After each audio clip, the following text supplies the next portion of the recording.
dorure des sculptures en plomb du bassin de la Tonne. À l'occasion de la restauration historique du bassin de la Tonne, toutes les sculptures en plomb sont redorées à la feuille.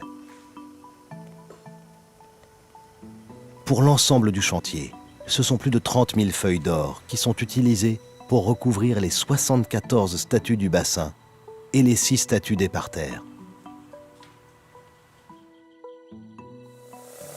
La première étape consiste à recouvrir chaque sculpture de plusieurs couches de peinture anticorrosive.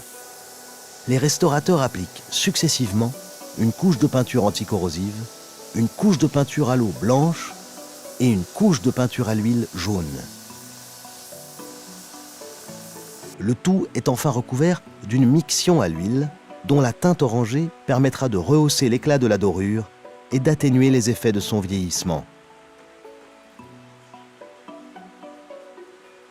Les doreuses saisissent les feuilles d'or à l'aide de la palette à dorer, composée de poils de martre. Puis elles les déposent délicatement sur toute la surface de la statue. Pour favoriser l'adhérence des feuilles, les restauratrices génèrent de l'électricité statique en frottant la palette sur leurs joues. Le rondin en poil de putois permet également d'appliquer les feuilles d'or sur les surfaces les plus arrondies ou les plus difficilement accessibles de la statue.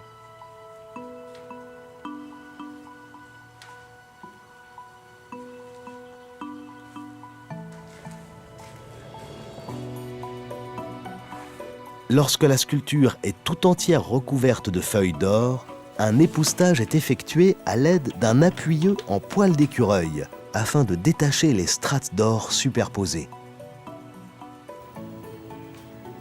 Les restauratrices appliquent enfin un subtil mélange d'eau et de gélatine alimentaire.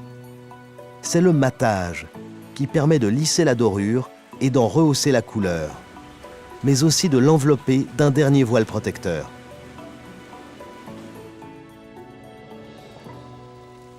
Parés à nouveau de leurs éclatants habits d'or, les habitants du bassin retrouvent leur place au cœur des jardins du château de Versailles.